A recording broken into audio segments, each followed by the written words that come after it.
Bila kita mempelajari firman Allah, ini adalah suatu hal yang sangat penting. Firman Allah bukan untuk ilmu pengetahuan, tapi firman Allah yang bisa dijadikan tontonan dengan tujuan untuk tuntunan saudara. Sehingga kita dapat belajar, kita dapat memahami, kita mengerti, dan kita melakukannya. Sehingga setiap janji Tuhan itu dapat tergenapi dalam kehidupan saudara. Janji Tuhan yang indah itu ribuan ayatnya, dan dia akan tergenapi dalam kehidupan kita. Saudara-saudara bisa menikmati, tapi jangan sampai salah, saudara. Sebab banyak orang yang menikmati setiap berkat Tuhan, namun ketika dirasanya sudah sepi, sulit untuk mendapatkan berkat-berkat ilahi, dia ganti profesi. Maksud saya ganti Tuhan ya, cari yang memberkati. Ini adalah mental pengemis saudara, yang hanya ibadah cari berkat saudara. Padahal sesuai dengan firman Tuhan yang kita pelajari, agungnya rahasia ibadah kita bila kita membacanya dalam 1 Timotius pasal 3 ayat yang ke-16. Dan sesungguhnya agunglah rahasia ibadah kita, saudara. Nah, dikatakan agung, saudara, karena dia yang telah menyatakan dirinya dalam rupa manusia. Nah, itu dulu yang saya sampaikan. Terjemahannya lama mengatakan demikian, dengan tiada terkira-kira besarnya rahasia ibadah kita ialah yang dinyatakan di dalam tubuh manusia, saudara. Dan kemudian di dalam kitab suci bahasa Jawa, kowe kabeh ngakoni yen pangibadah kita iki ngemu kuwati gede banget. Cekane mengkene Gusti Yesus ngetingal awujud manusia. Nah, dari ayat ini kita sudah mempelajari bahwa agung rahasia ibadah kita, besar rahasia ibadah kita, besar kuasanya rahasia dalam kita beribadah. Saudara tidak kasih, sesuai dengan ayatnya, ibadah orang Kristen beda dengan ibadah kebanyakan orang. Kebanyakan orang itu beribadah hanya menyembah kepada Dia, tapi ibadahnya orang Kristen itu mengandung janji Tuhan, saudara. Jadi ibadah itu biasanya dilakukan apa sih? Yang pertama doa, ya kan? Yang kedua pujian, yang ketiga dengar firman atau firman Tuhan, yang keempat doa lagi.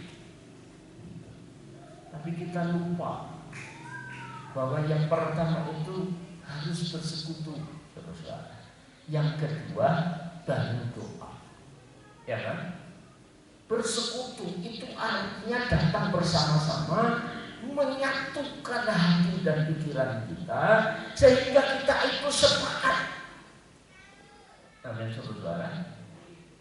Tapi banyak gereja dan bahkan di sini seringkali kita datang kepada Tuhan itu sangat individualistis.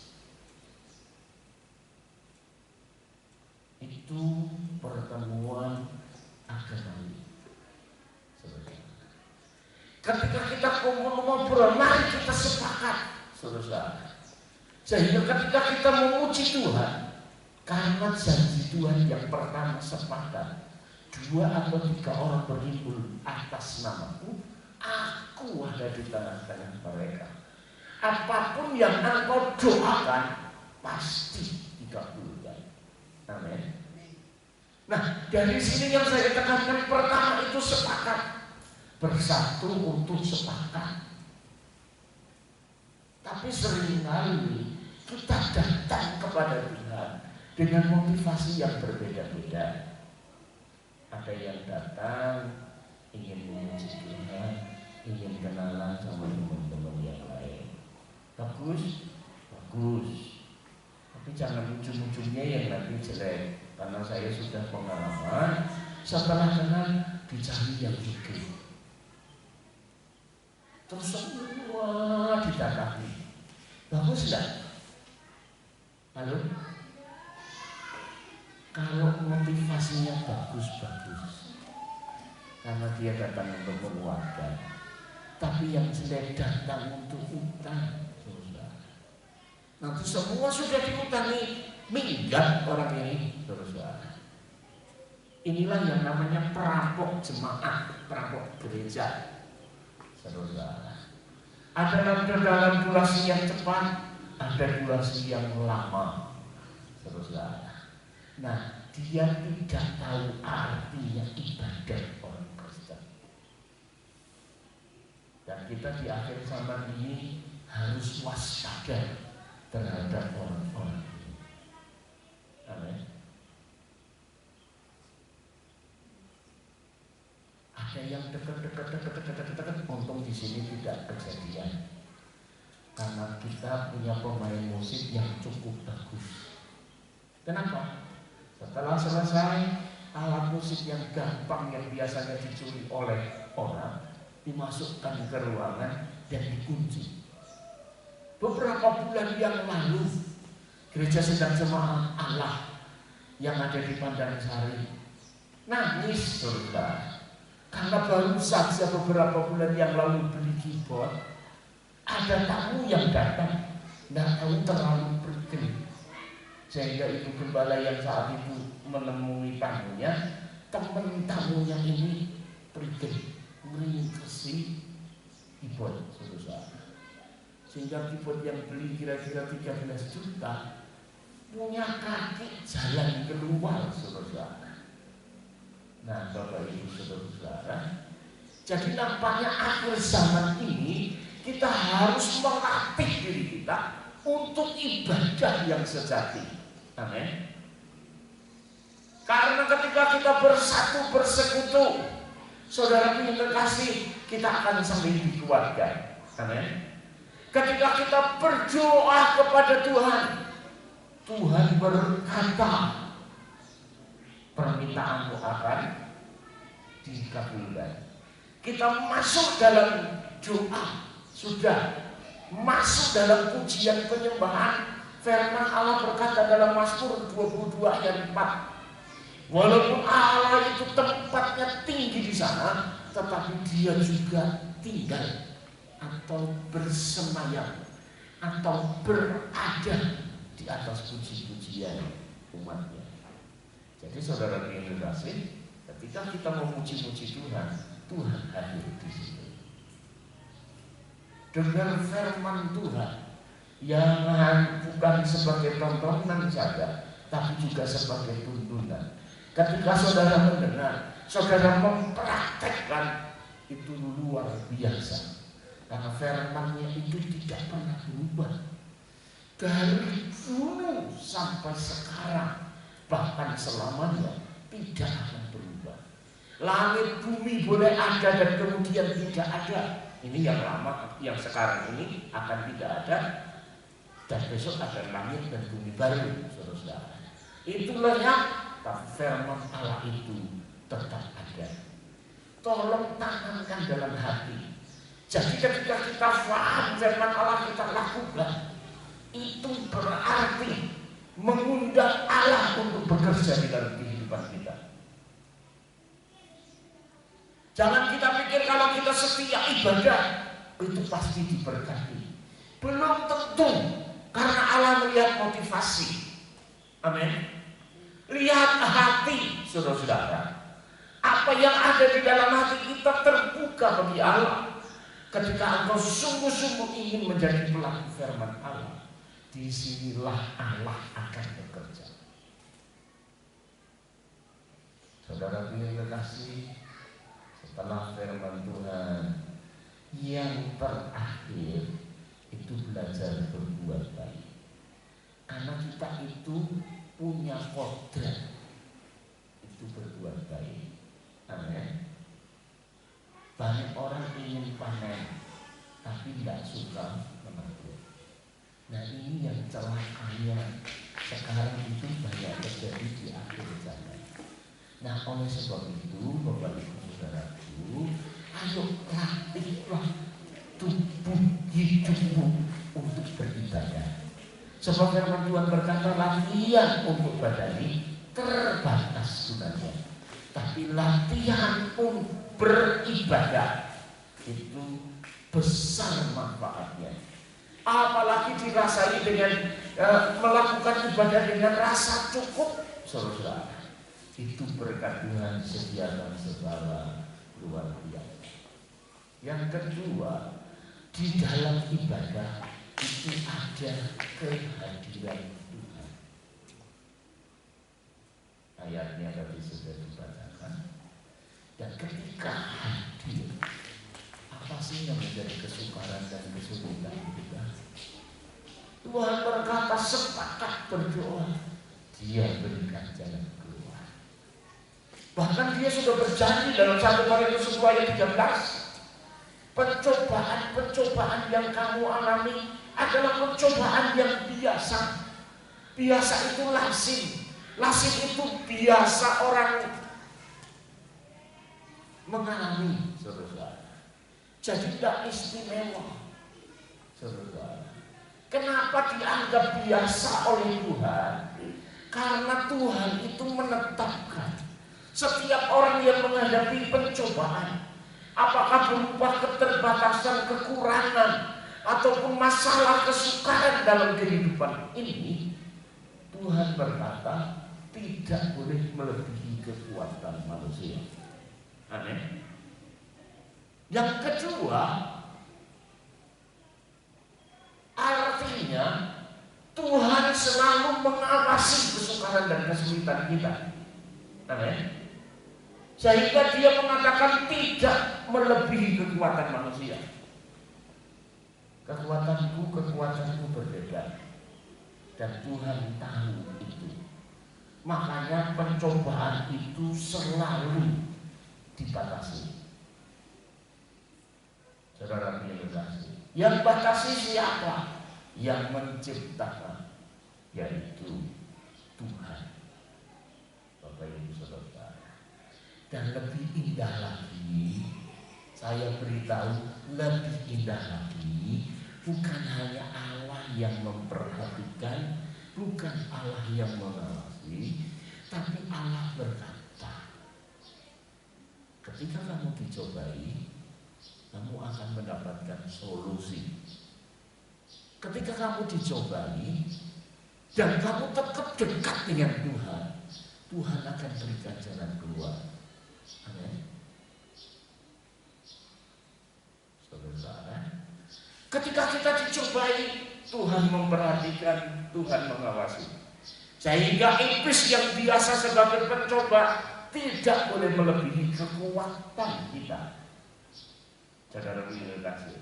Dan yang paling indah adalah Allah itu memperhatikan dan memberikan jalan keluar agar engkau dapat mengatasi. Artinya engkau akan dimampukan. Artinya engkau akan mendapatkan solusi yang paling tepat. Saudara, banyak orang Kristen ketika menghadapi pencobaan dalam pikirannya, kesukaran, kesulitan, dia tidak datang kepada Tuhan, tapi kan berdasarkan pakulinan, kebiasaan masa lalu, wis daripada mikir, wis daripada tekun berdoa, wis daripada nunggu waktunya Tuhan, lebih baik utang. Banyak nggak yang seperti itu? Kalau kamu jadi Kristen, tolong hentikan hal ini. Ini sungguh-sungguh karena engkau menutup tangan Tuhan untuk menolong kehidupan.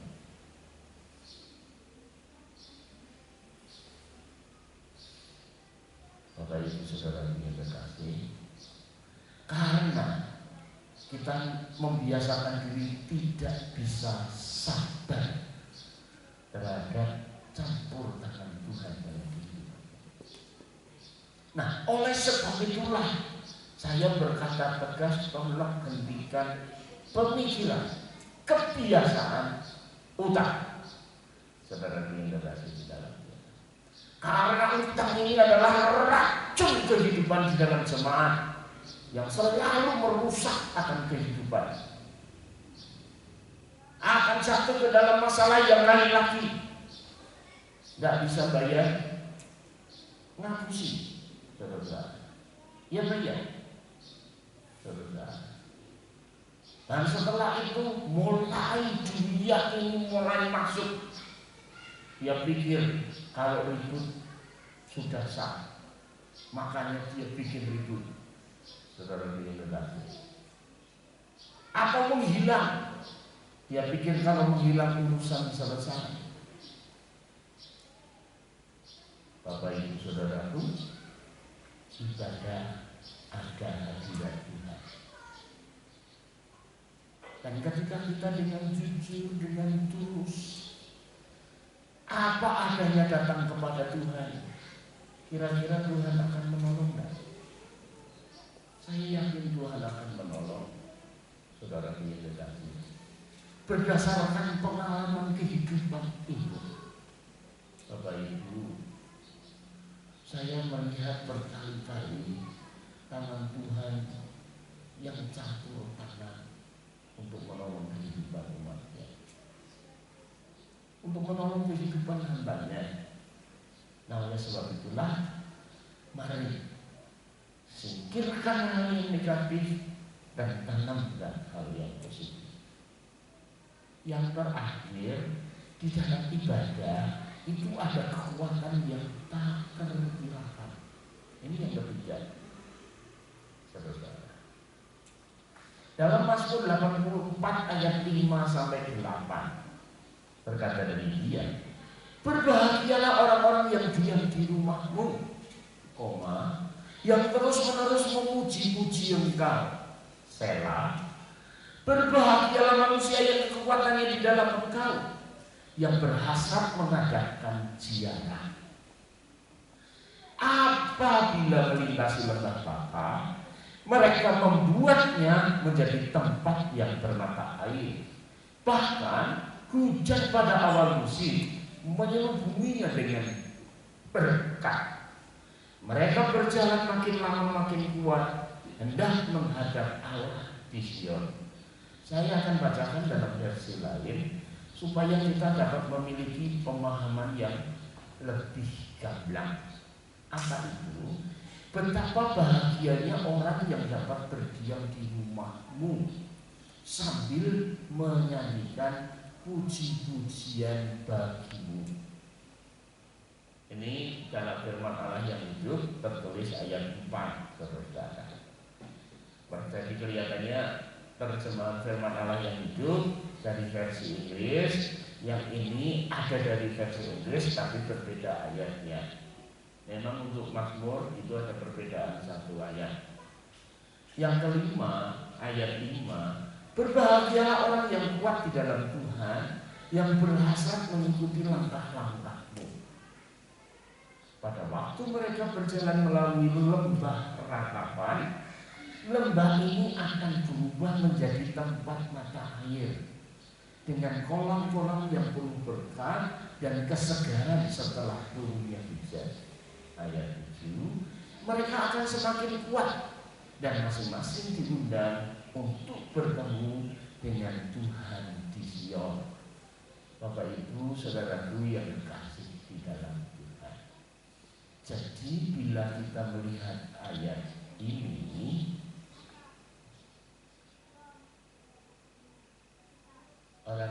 yang di dalam rumah Tuhan dan yang terus-menerus memuji Tuhan, itu menyimpan kekuatan yang tak terkirakan. Kekuatan yang tak terkirakan itu maksudnya apa sih, Pak? Saudara, itu adalah kekuatan Tuhan, saudara.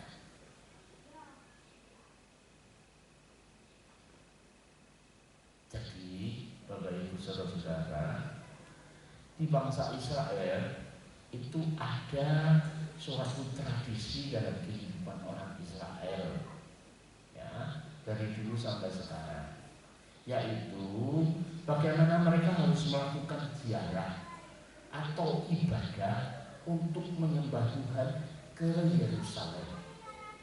Ditentukan oleh Tuhan sebenarnya setahun sebanyak 3 kali. Mereka harus melakukan perjalanan itu. Dalam perjalanan menuju tempat ibadah di Yerusalem, saudara-saudara, mereka harus melalui lembah, karena Yerusalem itu di atas gunung, saudara-saudara. Melalui lembah dan jurang yang terjal. Tak sedikit mereka yang mengurungkan niatnya untuk ikut dalam kegiatan tersebut, karena jarak yang jauh dan jalan yang berbahaya dikarenakan terjal. Namun mereka yang memiliki kerinduan dan tujuannya untuk melakukan ziarah dalam menyembah Tuhan terlaksana, pasti sampai ke Yerusalem. Saya tahu Yerusalem 2010 dan saya pernah ke sana dengan rombongan. Saya tahu kota Yerusalem, saudara dimuliakan. Dan dari pengalaman, kebiasaan bangsa Israel, juga banyak orang yang gagal dikarenakan terseok-seok dalam memilih Tuhan, karena tidak mengandalkan kekuatan Tuhan. Ini tertulis jelas dalam Alkitab. Jemaat Efesus dulu imannya luar biasa, namun kemudian merosot dan meninggalkan kasih yang mula-mula. Simpson, saudara-saudara kenal Simpson kan? Seorang yang gagah perkasa, bukan karena penampilannya, tapi apa yang dia kerjakan. Simpson itu mengawali pelayanan dengan sangat baik, namun mengakhirinya dengan tragis. Saudara ingatkan kisah Simpson? Sampai pintu gerbang kota yang tertanam tembok di tembok diangkat oleh Simpson, bawa ke atas gunung. Saudara-saudara, ketika masang pintu ini, saudara-saudara, para tukang kayunya pada sambat. Kenapa? Kayunya buat ini baru kayu jati, saudara. Bukan kayu sono keling. Sono keling lebih berat lagi, saudara. Ketika mereka memasang engsel, katakan setengah mati. Nah makanya dia ngomong lebih bagus engselnya jangan 2, supaya awet saya kasih 4. Double porsi, saudara. Ya kan? Baru kayak gini. Ya kita paham tukangnya bukan Simpson. Kalau Simpson, pintu gerbang kota kan modelnya kayak gini, saudara. Ya kan? Orang Jawa ngomong pintu model kupu karong, gitu ya, yang double dulu. Kalau yang lebih besok pakai SDA, ini juga pakai SDA. Ini sudah setengah modern, ada yang lebih modern lagi, saudara. Yang kuno itu pakai palangan kayu tengah itu loh, ya kan? Pintunya yang sebelah kiri, sebelah kanan dikasih palangan gini, supaya palangan gini bisa menahannya, saudara dimuliakan. Simpson itu dijabel bawa ke atas gunung. Saudara kasih, karena Allah yang memberikan kekuatan. Raja Saul pengurapannya sebenarnya luar biasa, namun matinya ditikam alias dibunuh oleh musuh. Dan masih banyak lagi contoh dalam Alkitab di mana mereka mengawali dengan roh tetapi mengakhiri dengan tidak baik. Kita sudah berada di sini, di tempat ini selama 23 tahun. Sebelumnya saya numpang di tempatnya keluarga Ibu Trivena Komiati selama beberapa tahun di sana di Jatinegara, dan kemudian pindah di sini, saudara. Pembelian tanah gereja ini selalu luas 1.009 meter di tahun 1991. Kemudian segera ada peletakan batu pertama pembangunan gereja, juga dialami tahun 91.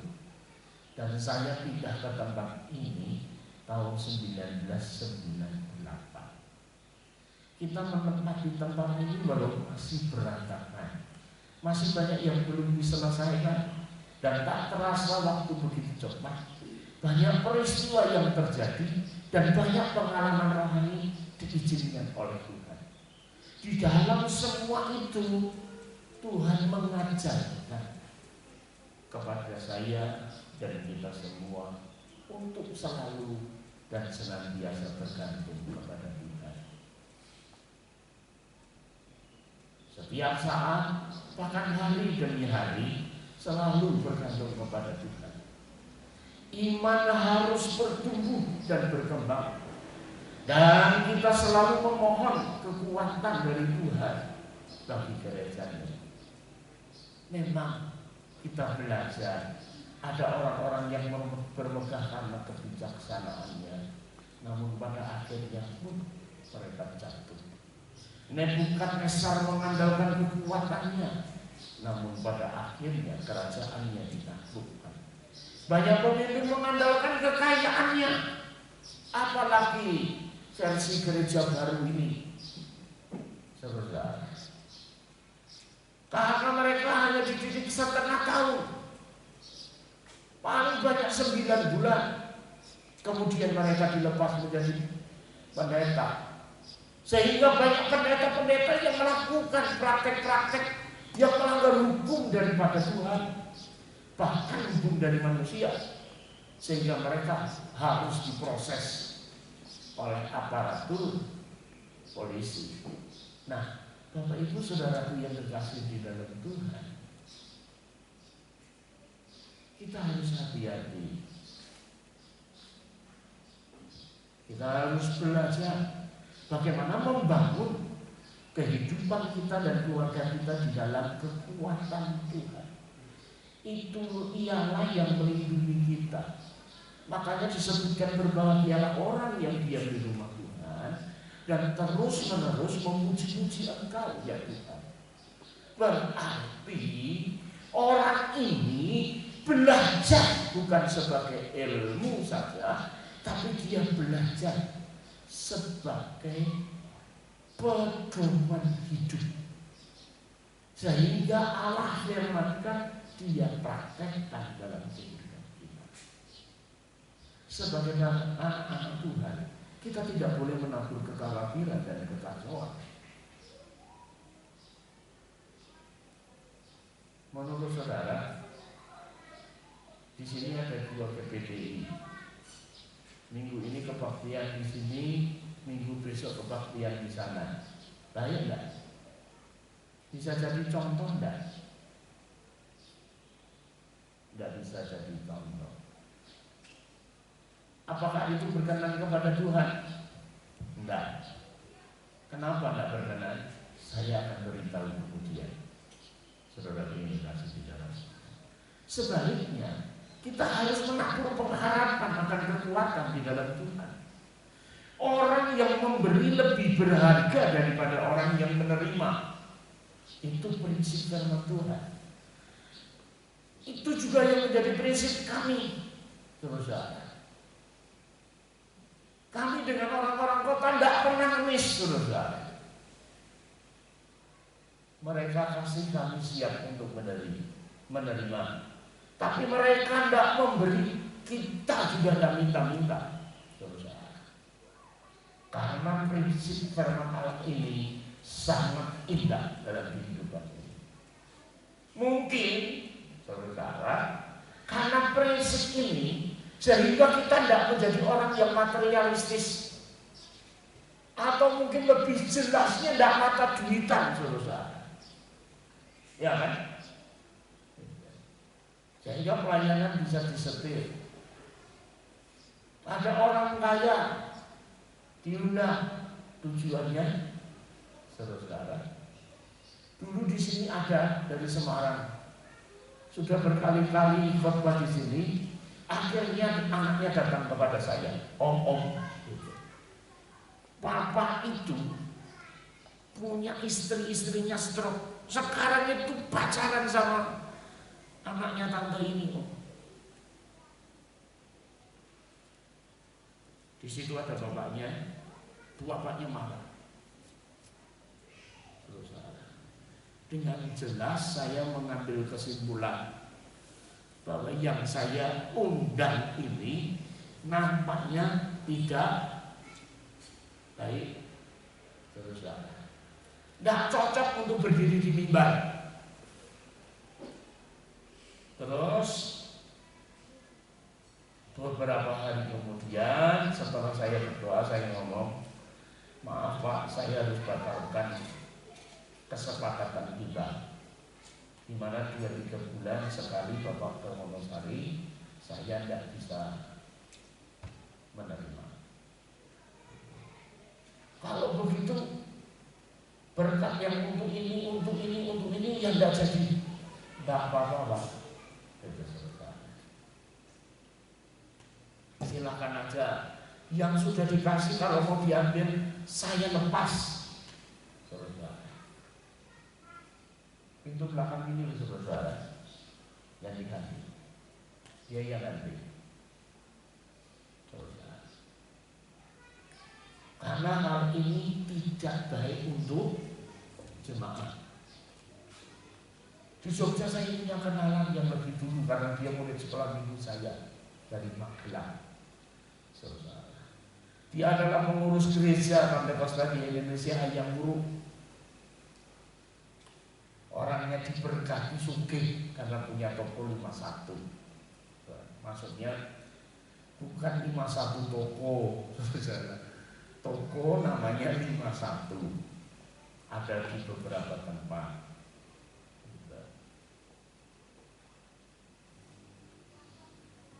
Sampai hari ini tidak pernah saya undang untuk ke sini. Kenal, saudara. Bapaknya itu baik sekali dengan saya ketika di Magelang. Namun saya tidak mau berusaha untuk mendekati dan cari supaya ngisi di sini. Walaupun orangnya baik, saya nunggu aja sampai waktu yang Tuhan berikan. Tapi saya lihat teman-teman saya, dia berusaha untuk mendekati, mengenal, dan kemudian memberikan kesempatan dengan harapan. Siapa tahu dia cawe-cawe dalam pekerjaan Tuhan. Mungkin kalau kurang kursi, dia sumbang kursi. Kalau dia mungkin gerejanya kurang mimbar, akan diadakan mimbar.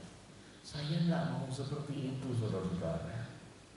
Walaupun saya tahu trennya pendeta sekarang kayak gitu.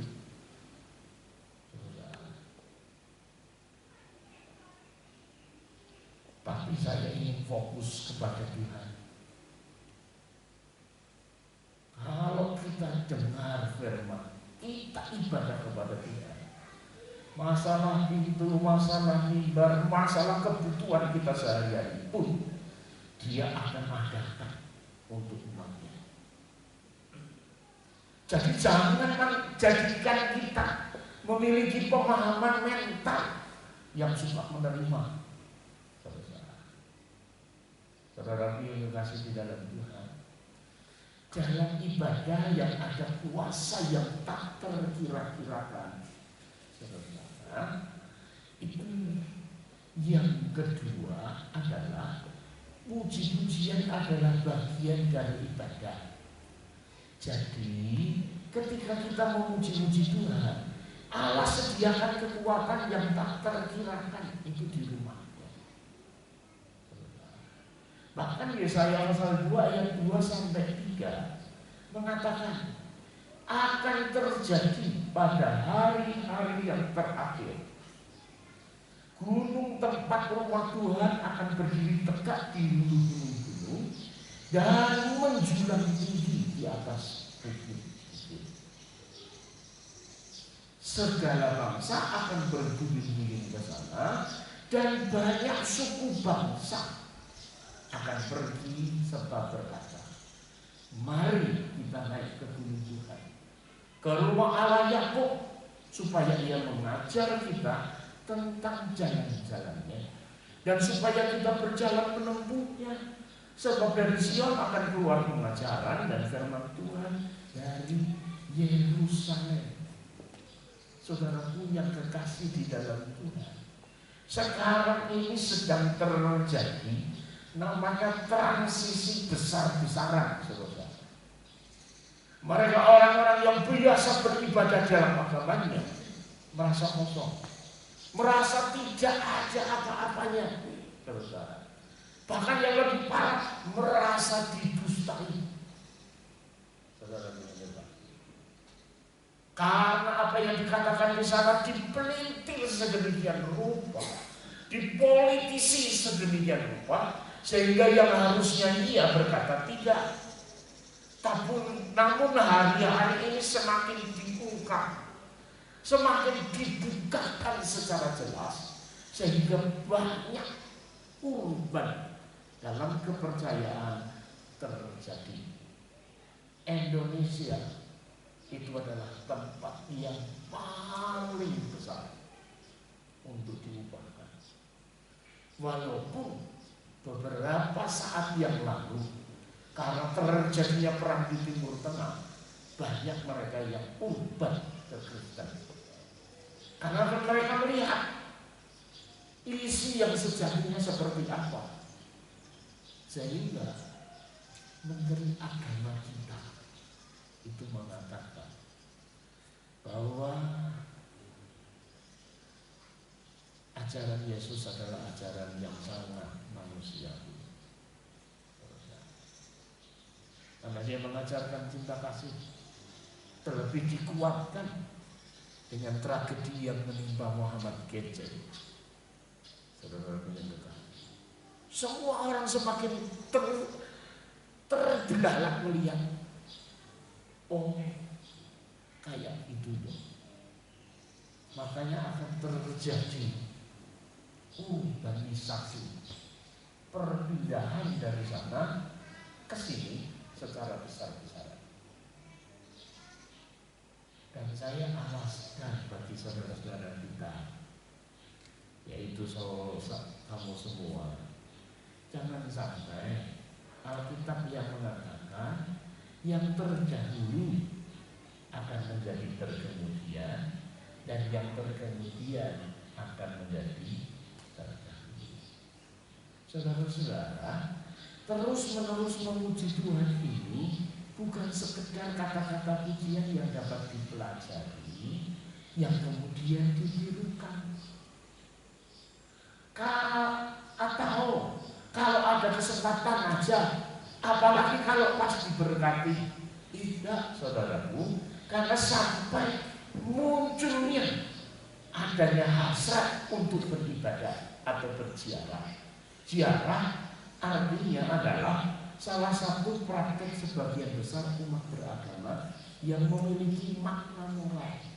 Maksudnya ibadah itu mengubahkan, saudara. Iya kan? Saudara-saudara tahu, kalau berdoa dengan bertamu-tamu tetangga-tetangga sampai dengar, itu doa yang tidak berkenan di hadapan Tuhan.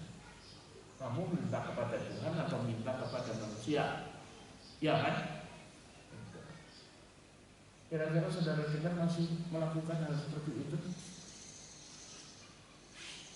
Kalau saudara-saudara melakukan, pintu surga tertutup bagi. Pilih pintu surga terbuka, walaupun kita harus bersabar dan bertahan. Ataukah kita segera mendapatkannya? Tapi kemudian yang masih tetangga kita mulai menggoreng kita, saudara, mulai menginjak kita, mulai melanggar hak-hak kita. Saudara ini kasih di dalam Tuhan. Saudara ini kasih di dalam Tuhan.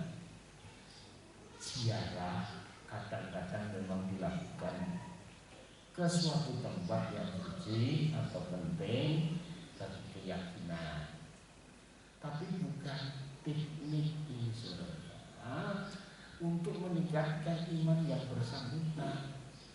Jadi tujuannya mengingatkan kembali, meneguhkan iman dan menyucikan diri. Puji-pujian bagian dari iman, puji-pujian bagian dari ibadah. Padahal orang yang kudus yang bersemayam di atas puji-pujian orang Israel. Jadi pujian ini pasti bersuara keras, karena dengan terus-menerus dapat dipastikan juga dengan sungguh-sungguh. Seperti Daud, bahkan dengan tari-tarian. Coba lihat ketika Daud memindahkan tabut perjanjian dari Edom atau tempat di rumah Obed pindah ke Yerusalem. Puji-pujian ini adalah puji-pujian yang menarik, mampu membuat orang lain ikut memuji Tuhan. Selain ada kuasa yang disediakan untuk mengubah setiap orang, memang ada yang menolak. Istrinya Daud sendiri, anaknya Saul. Tapi apa yang dilakukan Tuhan? Tuhan tidak tinggal diam. Tuhan hukum anak daripada Saul ini, sehingga mandul, tidak punya anak sama Daud. Saudara pilih kasih dia. Yang ketiga, saudara, puji-pujian atau ibadah itu mampu untuk mengubahkan. Apabila melintasi lembah baka itu adalah lembah air mata, saudara. Makanya ditulis di dalam firman Allah yang hidup tadi, lembah ratapan. Mereka membuatnya menjadi tempat yang bermata air.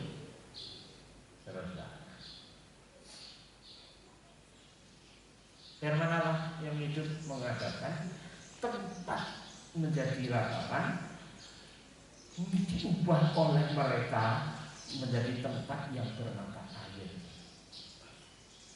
Jadi kalau engkau tahu rahasia ibadah yang tadi saya katakan, bahwa dia menjadi manusia, artinya dia bukan berinkarnasi manusia saja, tetapi dia menjadi firman-Nya itu menjadi daging dalam setiap kehidupan kita. Paham saudara? Jadi firman Allah menjadi daging, maksudnya diaplikasikan dalam hidup kita, menjadi pegangan kita, menjadi kepribadian kita. Saudara yang terkasih, disitulah Allah akan menjadikan kita menjadi orang-orang yang kuat, mampu mengubahkan yang berair mata menjadi bermata air.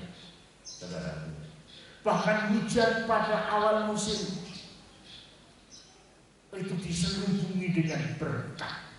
Saudara, harusnya pada waktu menanam, awal musim itu kan menanam. Mazmur 126 berkata, dengan penuh air mata noto lan mudul itu dengan air mata. Pulang panen baru bersukaria, saudara.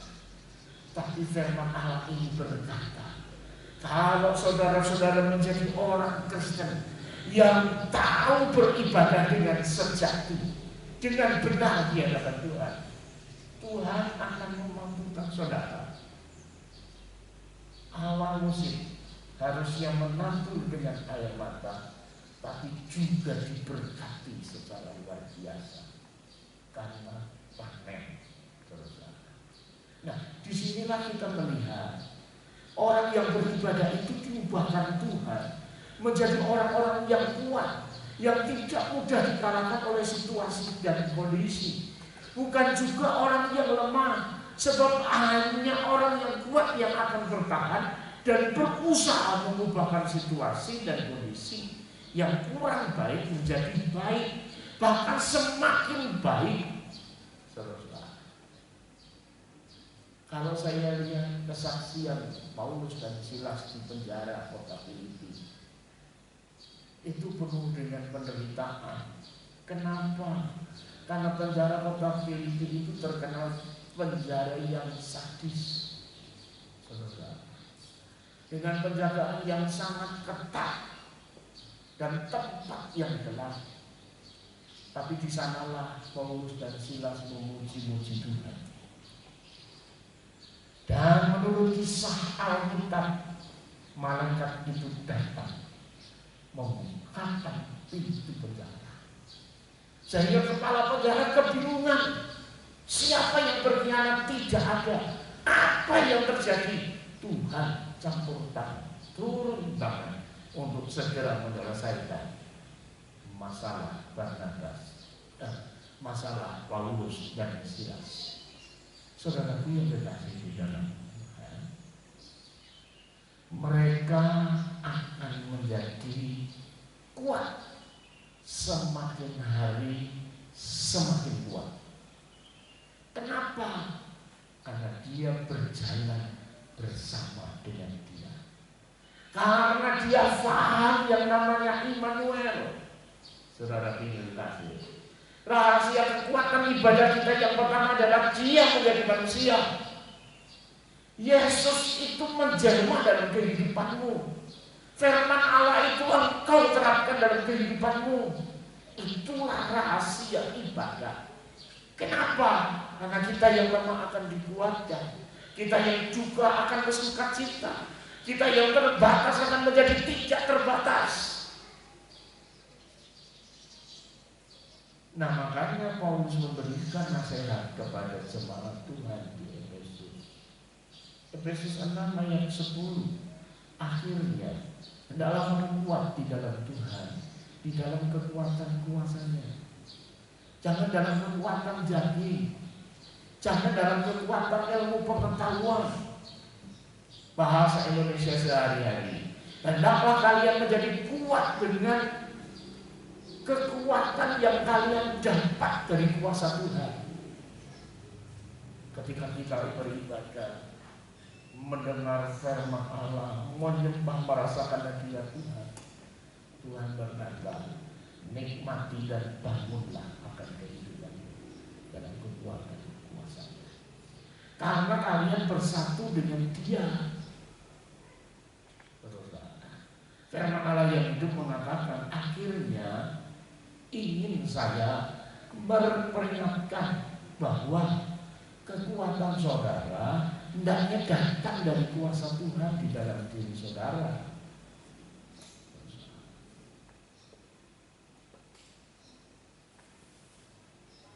Saudara yang dikasih, bahasa Jawa lebih tandes. Wasono podo bangun kekuatanmu ono ing patunggilane Gusti. Kanthi migunakake kasektening panguasane. Sampai kekuatan Allah itu menyatu dalam hidup kita. Semua ini yang saya sampaikan sudah berkali-kali saya bagikan di renungan pagi yang ada di WA. Saudara-saudara yang membaca, saya yakin saudara-saudara yang tiap pagi rajin untuk membukanya, Saya yakin akan banyak yang memahami. Saudaraku yang kekasih, ini nasihat Paulus. Tapi Kaleb mengalami, saudara. Kaleb itu siapa? Adalah seorang dari 12 pengintai yang diutus oleh Musa untuk mengintai tanah Kanaan. Namun hanya 2 orang yang beriman, yang membangun dirinya di atas kekuatan Tuhan, yaitu Yosua dan Kaleb, yang memiliki pandangan positif akan kejadian tersebut, yang ditemui ketika mengintai orangnya itu badannya besar-besar kayak raksasa, tapi negerinya berkelimpahan.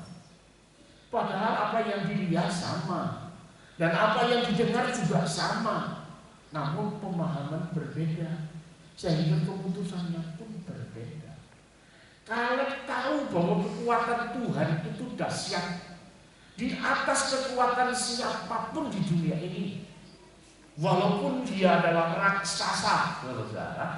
Sehingga yang mengatakan kita akan maju dan kita pasti menang. Itu Kaleb, saudara.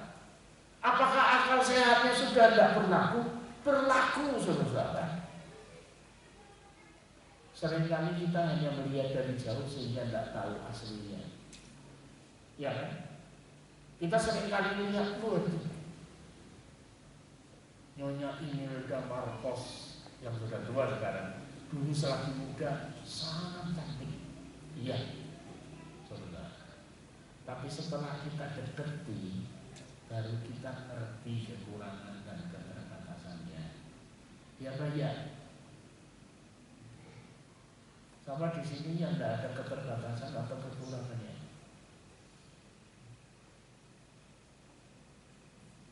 Semua pasti ada, saudara. Ya banyak.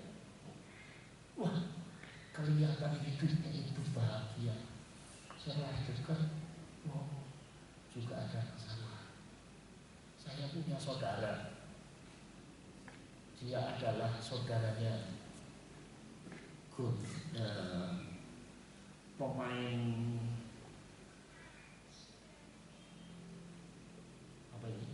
tenis dari Magelang yang pernah jadi juara Indonesia.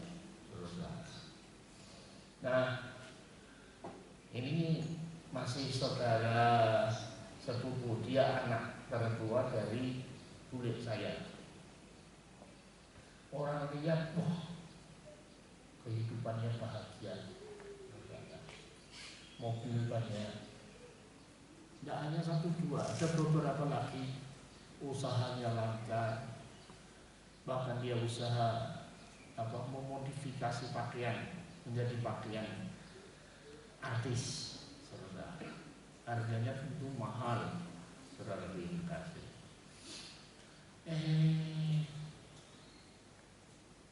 Setelah saya dekat, baru saya diberitahu,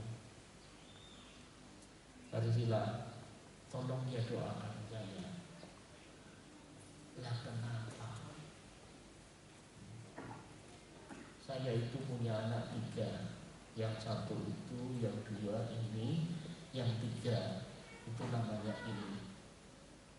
Namun saya minta dibantu dengan doa. Yang ini menikah sudah.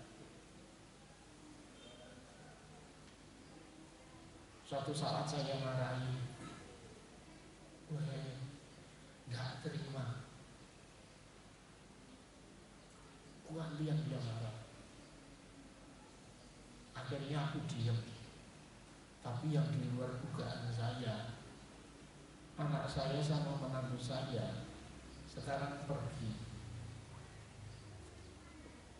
Dan saya agak menyesal. Kenapa? Karena sampai sekarang tidak tahu dia ada di mana. Wah, kalau dilihat rumahnya bagus, dilihat mobilnya mewah. Saudara, saya sampai pulang dari sana itu saya suruh milih pakaian 3 yang bagus. Saya nggak mau. Saudara, ini masih di dalam Tuhan. Jadi dari kesaksian indah. Nampaknya kita bisa lihat bagus. Tapi jangan dekat-dekat saudara. Nanti pasti saudara tahu kelemahannya. Keterbatasannya itu ada. Tapi yang saya lihat dari Kaleb, saya belajar dari kitab suci, maka Kaleb ini setelah 45 tahun kemudian, artinya usia Kaleb yang saat itu berumur 40 tahun, sekarang sudah menjadi 85 tahun. Ia mengatakan bahwa ia masih memiliki kekuatan yang sama dengan pada waktu ia masih usia 40 tahun ketika mendengar firman yang sama. Artinya adalah ketika kita beribadah dengan sungguh-sungguh, maka kekuatan kita, kesehatan kita itu dijamin oleh Tuhan. Amin. Apakah Kaleb kok? Enggak, Musa pun demikian. Saya sudah cari ayatnya di dalam Ulangan 34 ayat 7. Musa berumur 120 tahun ketika ia mati, matanya belum kabur dan kekuatannya belum hilang. Terjemahan baru bahasa Indonesia mengatakan Musa meninggal pada usia 120 tahun. Kekuatannya tidak berkurang dan penglihatannya masih terang. Firman Allah yang hidup, Musa meninggal pada usia 20 tahun, 120 tahun. Ketika itu matanya belum kabur dan kekuatannya sama seperti kekuatan anak muda. Nalika pilar dunya, Musa umurnya ndak 120 tahun. Karosanane ora sudut. Semono uga mripate isih paras. Jadi Bapak Ibu saudaraku yang kekasih, ketika kita beribadah dengan benar, Allah sediakan kekuatan yang tidak terhilang dalam hidup kita. Oleh sebab itu ayat Amsal pasal 4 ayat 18 muncul. Apakah itu jalan orang benar itu seperti fajar?